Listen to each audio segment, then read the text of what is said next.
Hola, somos Oscar y Belén. Bienvenidos a un episodio más de Una Una sola sola carne. carne.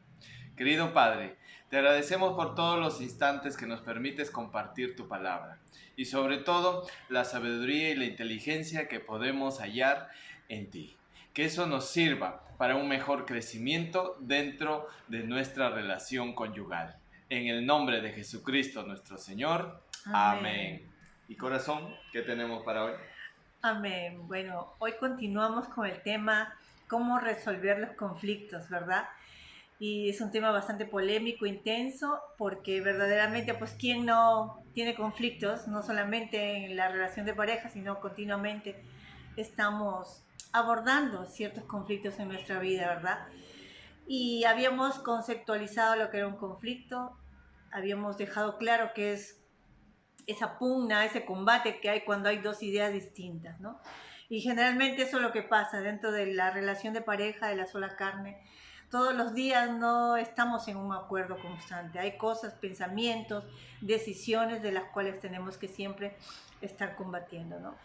Yo y mi esposo siempre, a veces cuando ya en casa debatimos este tema, empezamos a compartir, pues nosotros siempre llegamos a ciertas conclusiones, ¿no? Y verdaderamente podemos darnos cuenta de que todas estas cosas se evitarían si desde toda la vida hubiéramos sido enseñados de esa manera, si nosotros hubiéramos seguido desde un principio esos lineamientos que Dios nos enseña en su palabra, si nosotros hoy día empezamos a trabajar en la generación que viene, para nosotros también instruirlos en ese camino, aquellos que hoy están solteros, aquellos que todavía son jóvenes, ¿no? Vamos a poder proyectarles una idea más clara de lo que es el matrimonio y por supuesto la preparación sobre todo, ¿no? Que se tiene que tener previo a unirse en matrimonio con alguien, porque vemos que las complicaciones y los mayores conflictos que hoy en día existen es precisamente por no haber resuelto conflictos anteriores, ¿verdad? Dios a lo largo de su palabra nos da pautas, ¿no? Y siempre nos ha dado consejos que el hombre ha hecho caso omiso. Es por eso que hoy vemos el resultado, ¿verdad? Que a veces cuando de alguna manera nos encontramos con una vida pasada, todo un historial que hemos tenido y venimos al matrimonio arrastrando todas esas cosas. De alguna manera, aunque nosotros podamos cumplir con todo lo que Dios nos manda a hacer, siempre van a haber ciertos conflictos por esas cosas pasadas, ¿no?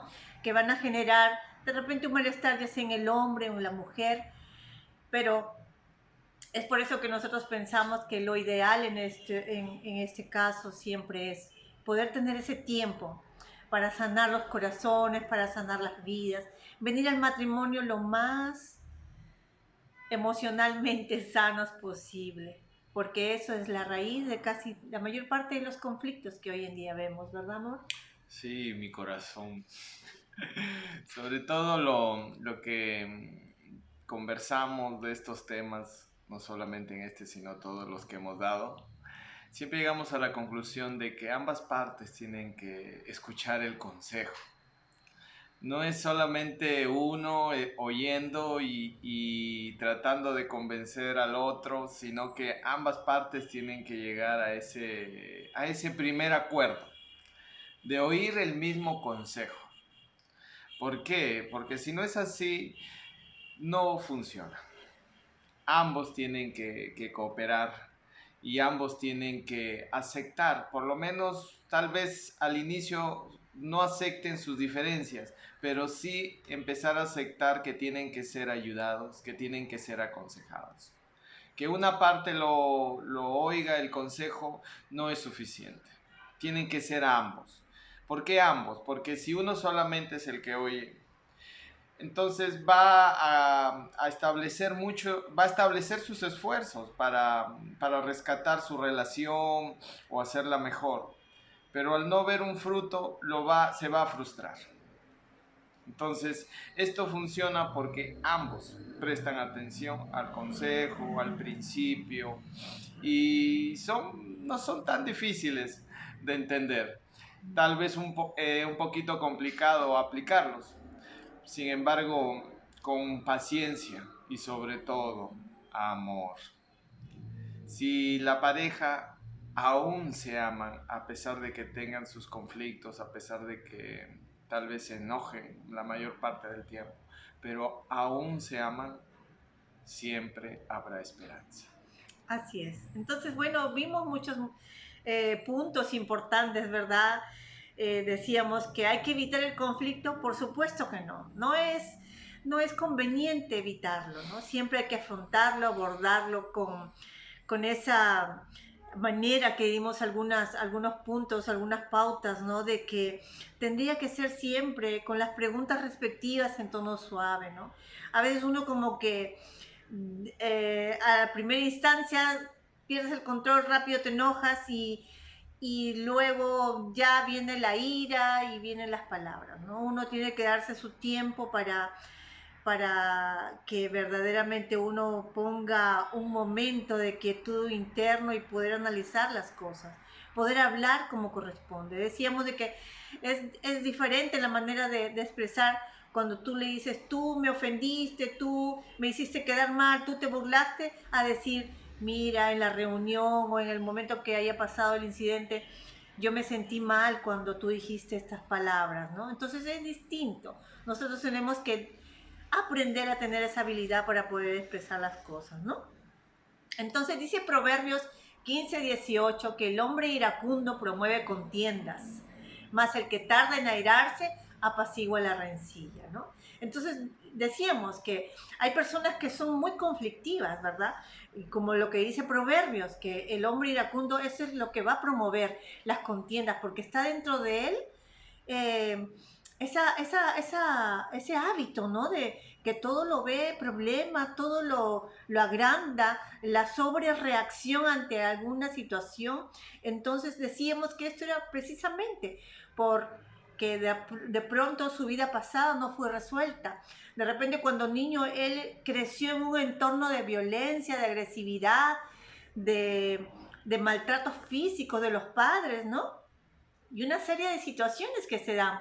Porque ustedes, si se ponen a analizar qué hay detrás de ese hombre iracundo, siempre hay toda una historia para que un hombre o una mujer tenga esa conducta, ¿no? Entonces es ahí la importancia de nosotros poder detectar cuando es tiempo propicio para nosotros darnos cuenta, ¿no? Con la persona que estamos y ayudarla en ese proceso, ¿no? Proverbios 14:17 también dice que el que fácilmente, lo habíamos leído ya la semana pasada, el que fácilmente se enoja hará locuras. Y hoy me estaba recordando de un tema, amor, mira, justo te lo comentaba.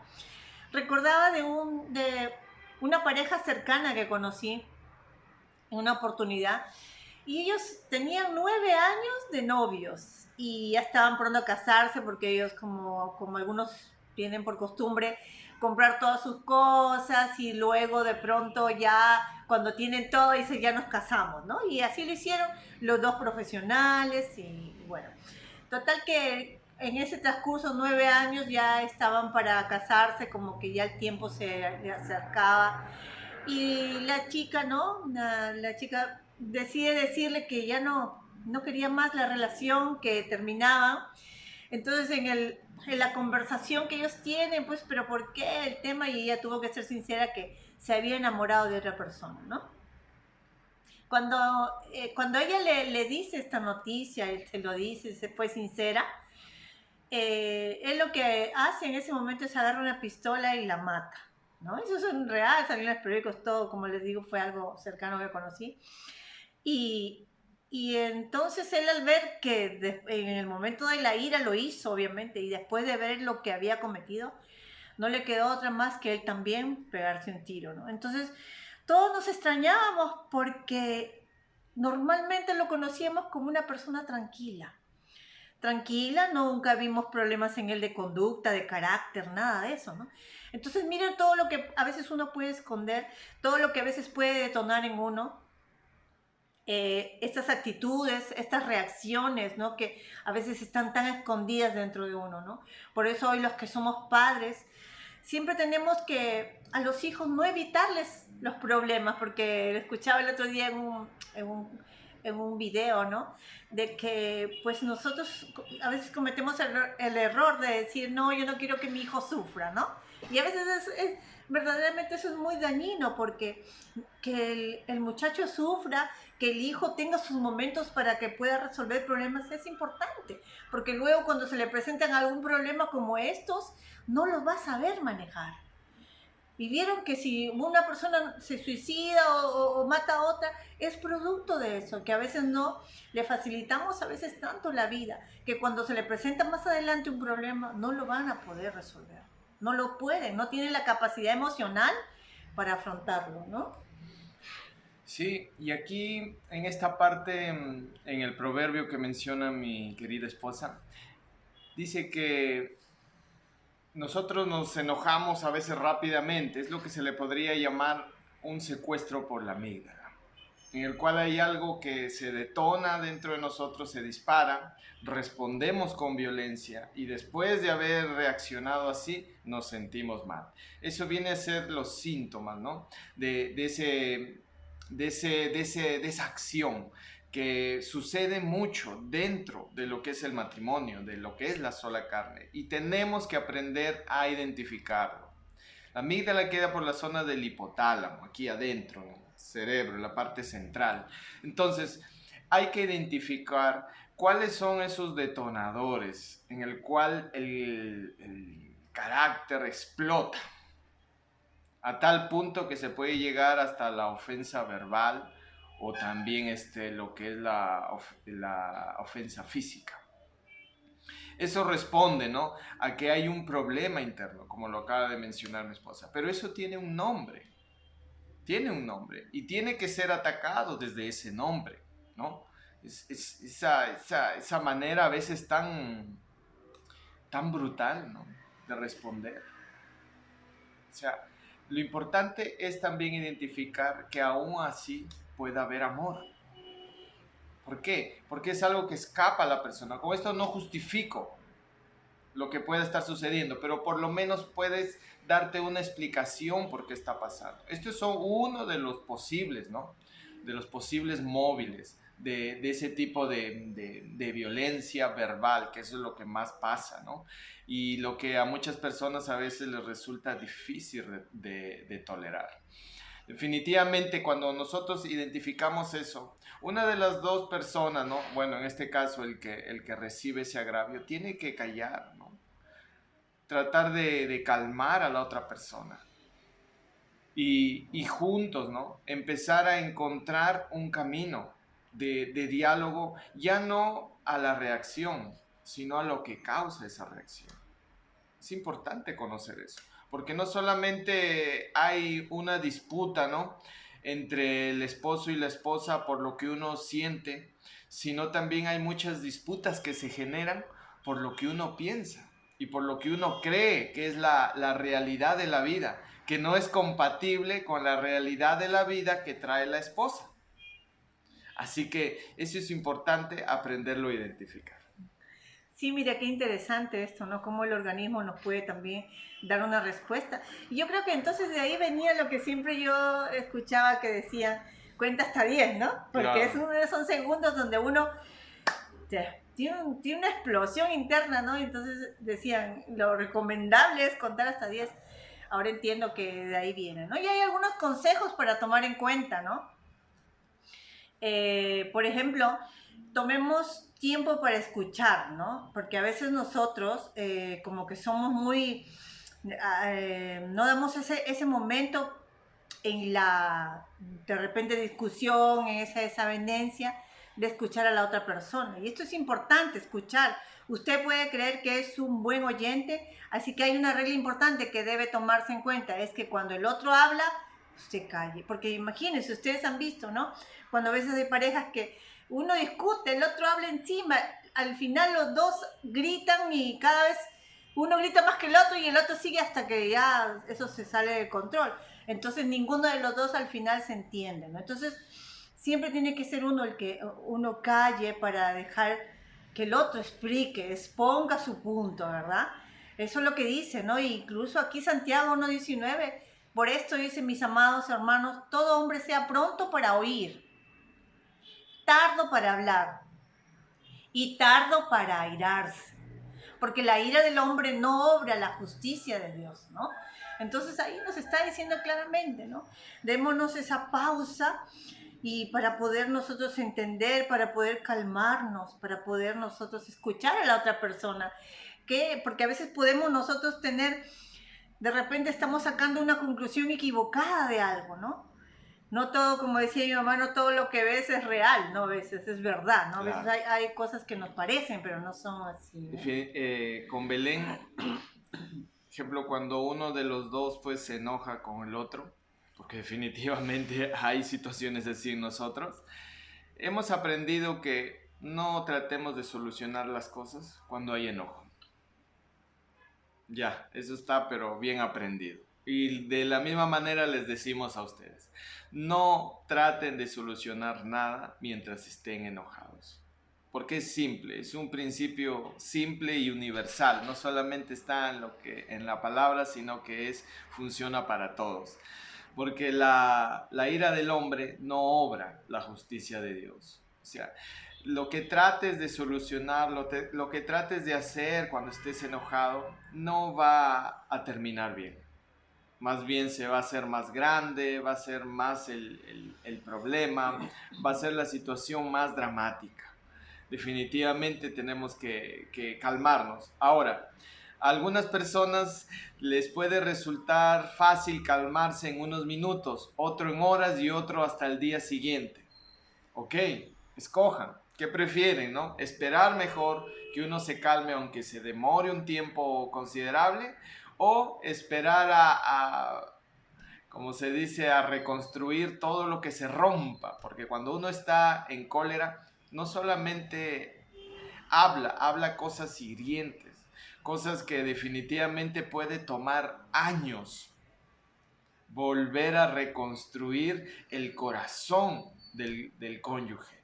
Así que a veces es preferible aguantarse horas o aguantarse hasta el día siguiente y no años tratando de rehabilitar un corazón dañado por una palabra que hirió lo más profundo de su ser. Así es, ¿no? Entonces, aquí pues también hay un consejo que nos da, ¿no? La palabra, que aprendamos a refrenar nuestra lengua, ¿no? Es importante refrenar nuestra lengua. Podemos de repente tener ganas de decir en algún momento algo fuerte, pero eso es una disciplina que tenemos que hacer, ¿no? Es una disciplina. Nosotros como obviamente conocedores de las verdades de Dios somos los primeros en que tenemos que aplicarla. Y el libro de Santiago nos da unos consejos impresionantes. Yo cuando leí la primera vez este libro me quedé impactada porque cómo es que detalla y lo que ejemplifica, lo que compara a la lengua, ¿no? Y que dice que si alguno no ofende en palabras, considérese, dice, un varón perfecto. Y cuando dice la palabra perfecto no está refiriéndose a que nunca tenga una falla, sino que ha alcanzado madurez. Es decir, nosotros en nuestra manera de hablar es todo un aprendizaje continuo, diario, que nosotros vamos ejercitando, que nosotros vamos aprendiendo, ¿no? Dice, también mirad también las naves, aunque tan grandes y llevadas de impetuosos vientos, son gobernadas por un pequeño timón, por donde el que las gobierna quiere. Así también dice, la lengua es un miembro pequeño. Y verdad que es pequeño, ¿verdad? Como no, a veces nos puede jugar esa mala pasada, ¿no? Pero se jacta de grandes cosas. Y aquí cuán grande bosque enciende un pequeño fuego. Podemos hacer todo un incendio, ¿no? Con lo que hablamos, con lo que decimos. Por eso es necesario que cada día nosotros tengamos esta disciplina, que nosotros podamos ejercitar cada día ese dominio propio, decíamos, ¿no? Porque con nuestra boca contaminamos. Y de una misma boca no puede salir agua dulce y amarga, ¿no? Tenemos que nosotros, porque a veces, imagínense ustedes, si nosotros en la casa a veces podemos decirnos de todo y después nos ponemos delante de un púlpito y hablar cosas de Dios. ¿Cómo va a ser eso posible, no? Sin embargo, eso lo vemos que sucede siempre, que eso se da, ¿no? Que matrimonios que a veces pareciera que están pues que se llevan perfecto, ¿no? Que está todo bien, sin embargo, hay estas cosas, ¿no?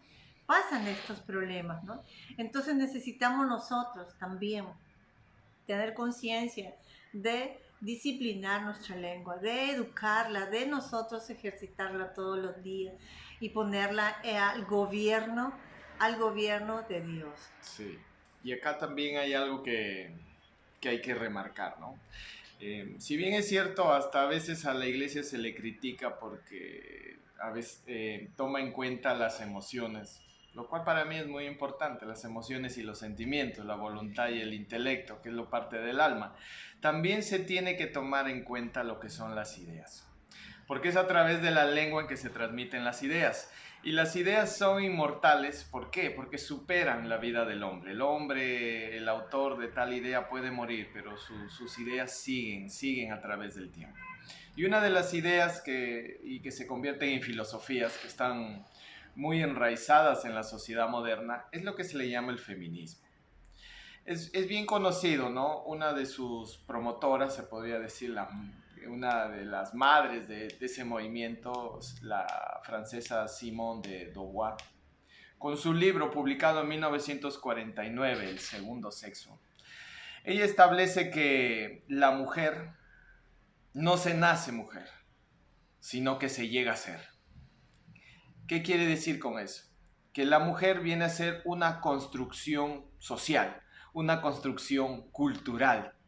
Y no me extraña que esta autora llegue a esa conclusión, ya que su pareja fue Jean-Paul Sartre, otro francés, el cual decía que el ser humano nace bueno, pero la sociedad lo corrompe. Entonces vemos cuál es la cuna, ¿no? de este tipo de ideología que está bien enraizado ahora, no solamente en la sociedad moderna, sino dentro del cristianismo. Ella postula en que la mujer tiene que lograr una independencia económica del varón. Obviamente ella no cree en el matrimonio. ¿Por qué? Porque nunca se casó. Ella creía en la unión libre, en la cual ellos podían tener libertad emocional, sentimental y también libertad sexual. Así que vemos estas ideas de ella ahora en los discursos, dentro de lo que es las prédicas cristianas. Vemos, escuchamos, decimos, no necesitas un hombre para ser feliz. Y es algo contradictorio, ¿por qué? Porque si bien es cierto, Dios dijo, no es bueno que el hombre esté solo. Yo con eso no voy a decir que el hombre no necesita una mujer. Claro que sí, necesita una mujer para ser completo. Y eso no es malo tener que aceptarlo. ¿Por qué? Porque Dios le dijo y le voy a hacer una ayuda idónea para él. O sea, hay un recurso de lo que se llama la complementabilidad, ¿no? Ser complementarios. Pero cuando tú dices, yo no necesito un hombre para ser feliz, estás rompiendo ese diseño. Por algo, la autora, la Simone de Beauvoir, también rechaza todo lo que es la Biblia. Todos esos principios bíblicos también lo rechaza. Ella no cree en el matrimonio, porque también piensa que eso es una construcción social. Obviamente, yo no voy a hacer, no me voy a hacer el ciego, ni oídos sordos, ¿no? De los abusos que ha habido contra la mujer. Y su discurso de ella empieza con eso, ¿no? Dando estadísticas de lo que son maltratadas, de lo que son no tomadas en cuenta, del salario que es menor. Antes no habían los mismos derechos. Ok, eso ya se ha recuperado. Eso es producto de un corazón del hombre que no ha conocido a Dios. Porque vemos, ¿no? Como Pablo, como dicen que en ese tiempo eran machistas, no podemos nosotros juzgar el Nuevo Testamento desde si era machista o si era feminista. ¿Por qué? Porque esas ideologías no existían en ese tiempo. Y todo tipo de estudio, desde una ideología del siglo XX, pasarlo, ¿no? Para hacer el estándar de lo que si era bueno o malo en el siglo I, no es correcto. No es correcto. De otro modo, pues Jesucristo hubiera establecido toda una legislación. Pablo, es más, Pablo establece una legislación en cómo se tiene que tratar a la mujer, cómo se tiene que amarla. No podemos decir que era lo que estaba creciendo dentro del mundo judío, la creencia de Jesucristo, que es el Mesías. No podemos decir que eran machistas. ¿Por qué? Porque Pablo establece que a la mujer se le tiene que tratar como vaso más frágil, que se le tiene que dar honra, que se le tiene que amar con la misma intensidad, con la misma calidad como Jesucristo amó a la iglesia. Entonces yo digo, ¿dónde está el machismo? Simplemente toman, o sea, se olvidan de todo esto y toman la parte donde Pablo dice que la mujer cae en la iglesia. Ya, le dice machista. Pero todo lo que él está hablando, ¿no? Que dice que el que no ama a su esposa, a sí mismo no se ama. O sea, es un hombre que establece que la mujer tiene que ser puesta en un lugar de honra. En un lugar de honra coronado de amor, coronado de atenciones y no de abusos. Que ahora se haya malentendido. ¿De dónde viene ese malentendido? De la mentalidad griega.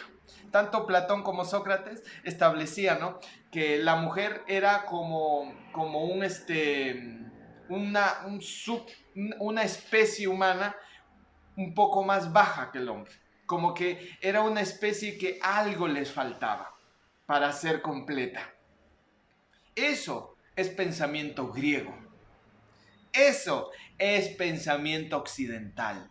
Nosotros tenemos que volver al pensamiento de Cristo, al pensamiento que estableció Pablo, en el cual a la mujer se le tiene que tratar como vaso más frágil.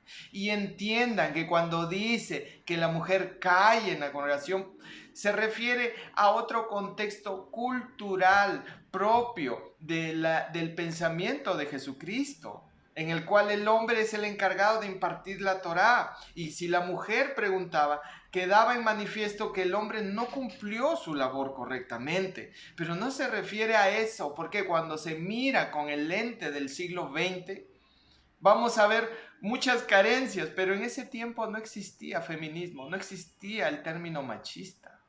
Todo estaba bien. Es más, y todavía fue mejor regulado. Ahora, cuando Simone de Beauvoir establece estos postulados, es lo que se genera hoy esta liberación femenina de la década de los 60, en lo cual las mujeres tienen derecho, aunque a principios del siglo XX ya las mujeres habían ya ganado lo que es el derecho al voto, pero también a partir de la década de los 60 lo que es el acceso a la educación, lo que es el acceso también a un salario justo, digno y equitativo como el hombre, que no haya esa desigualdad tampoco en los salarios, y eso todo se conquistó, pero no se quedó ahí. Ahora esta autora establece que se tiene que luchar contra el patriarcado, o sea, contra nosotros. Mientras exista el patriarcado, no va a existir la trascendencia de la mujer. ¿Y qué es lo que busca hoy la mujer del siglo XXI?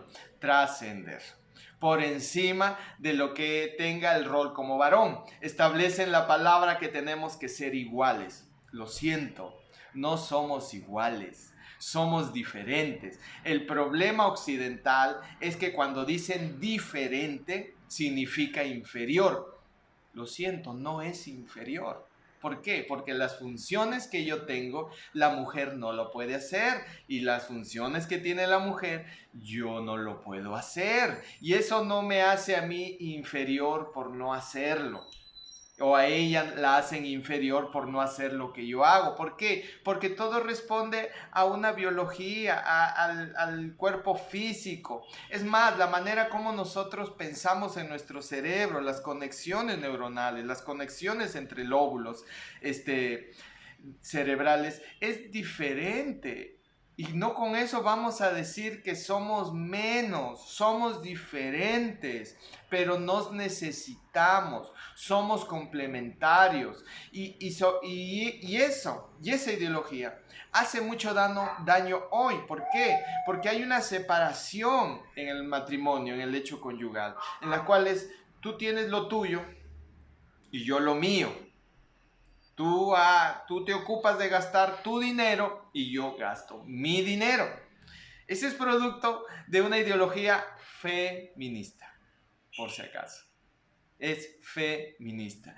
Nosotros juntamos el dinero que ganamos. O sea, yo no digo me pagaron, yo digo nos pagaron.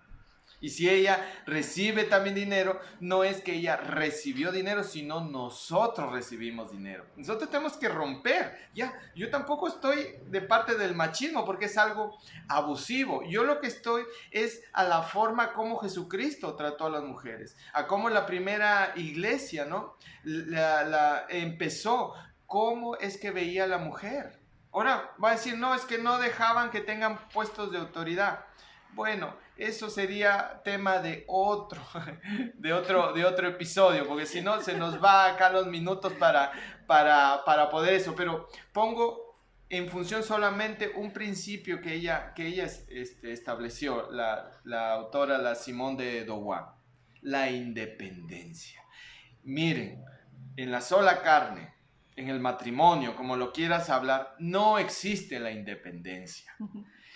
No, no existe la independencia. Ya yo soy dependiente de mi esposa y mi esposa es dependiente de mí. ¿Por qué? No es la codependencia, no lo confundamos, sino que Dios estableció que yo no puedo estar en la vida sin mi ayuda idónea. Y mi esposa no puede andar en la vida sin tener a su idóneo para ayudar.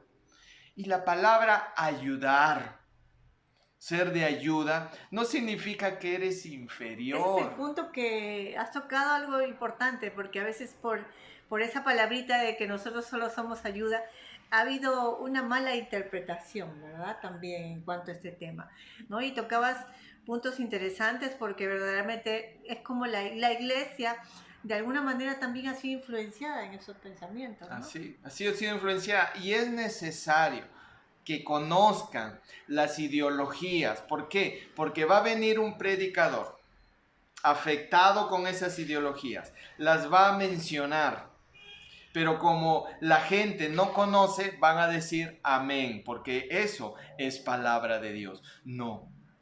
Nosotros tenemos que ser como los discípulos de Berea, que está en Hechos, ¿no? De los apóstoles, en el cual dice, ellos iban y corroboraban, investigaban, escudriñaban las escrituras para saber si efectivamente lo que decía Pablo era verdad. ¿Qué es lo que te dicen hoy, no? Que tú no puedes cuestionar lo que escuchas. Imagínate aquí a Pablo, que era un erudito, que era un hombre que había sido preparado, pues, en toda la Torá y todo.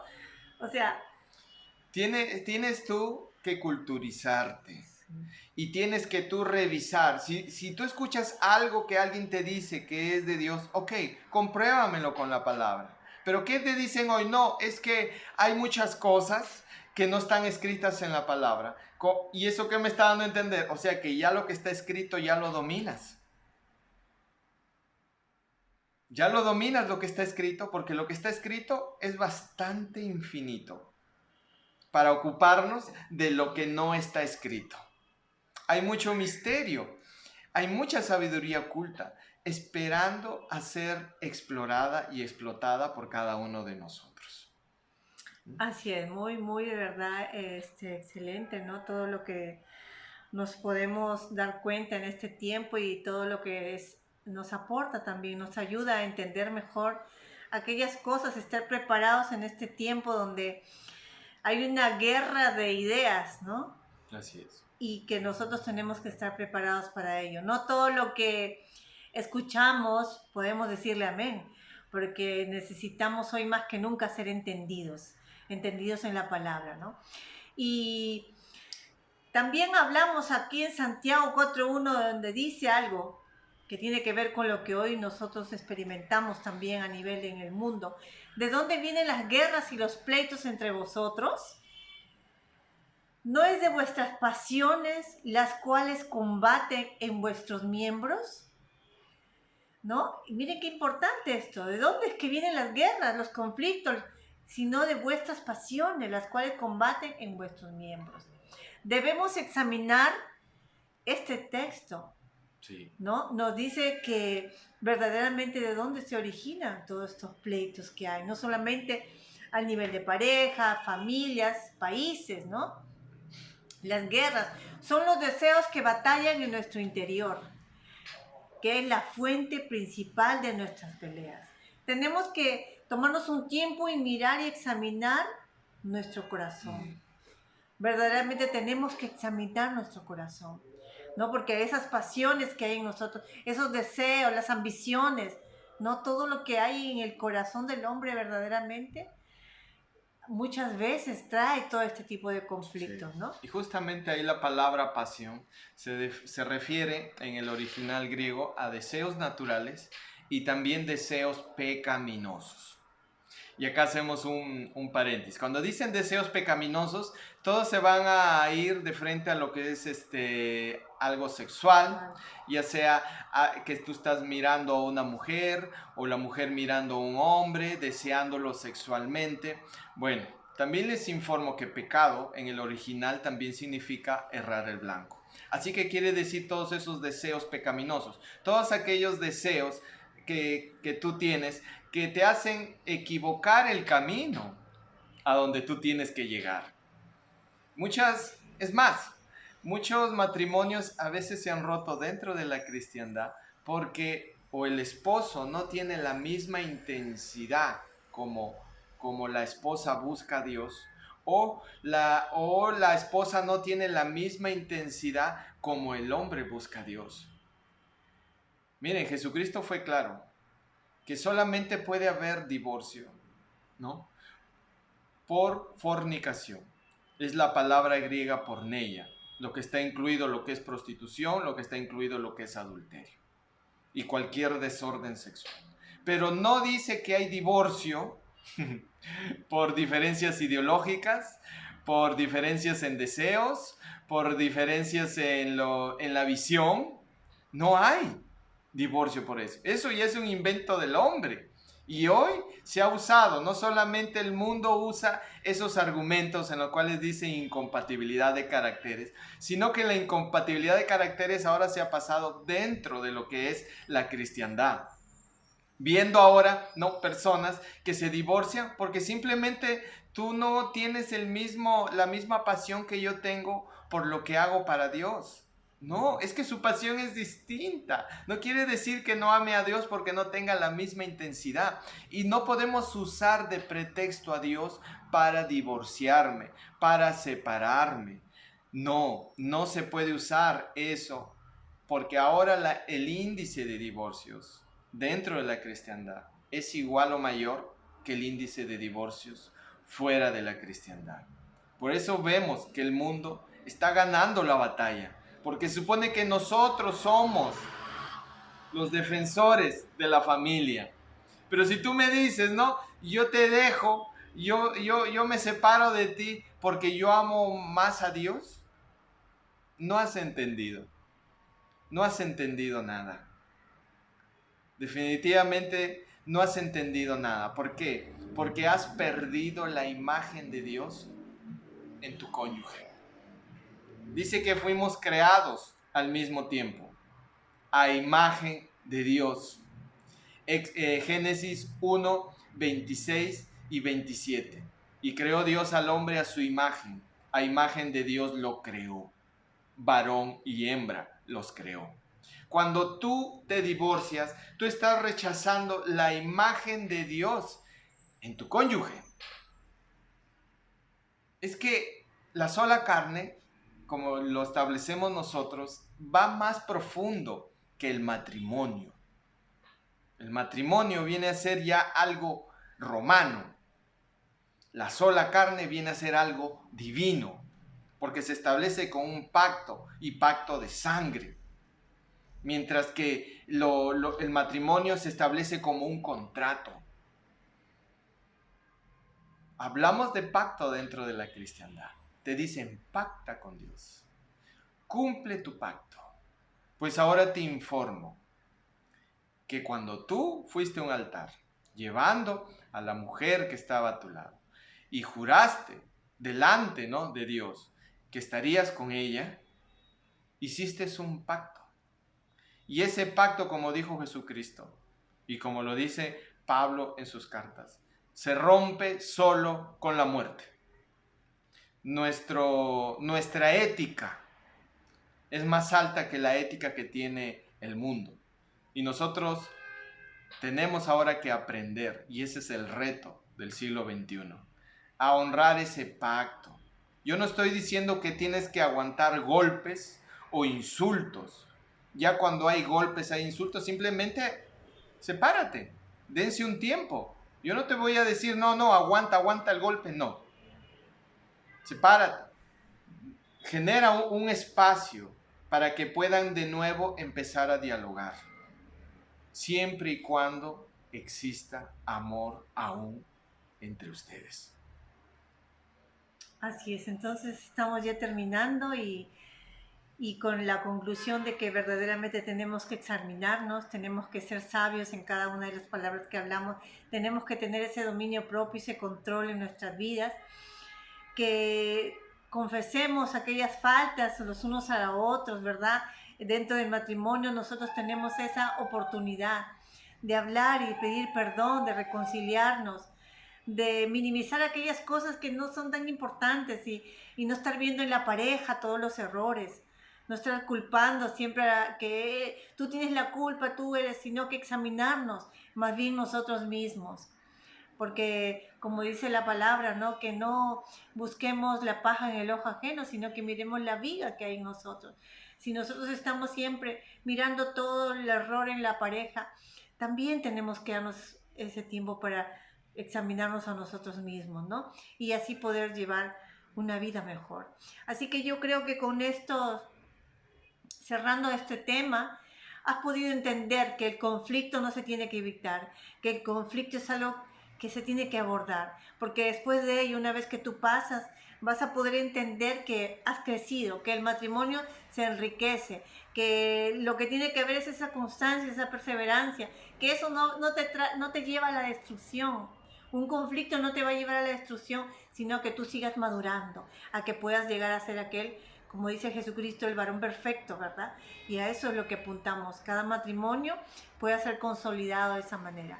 Padre, te doy gracias por esta noche, gracias por cada uno de los que están escuchando este video. Yo te pido, Señor, que tu presencia y esa impartición tuya, Señor, pueda tocar los corazones, traer ese entendimiento, Padre, que tú traigas esa paz en cada hogar, en cada matrimonio, en cada pareja, que ellos puedan recordar ese pacto, Señor, delante de tu presencia y poder reafirmarse, poder, Señor, sentirse reconciliados en ti, Padre.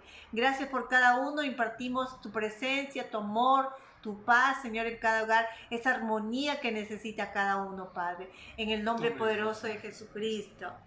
Dios les bendiga, hasta la próxima. Bendiciones. Así que nunca pierdan la esperanza.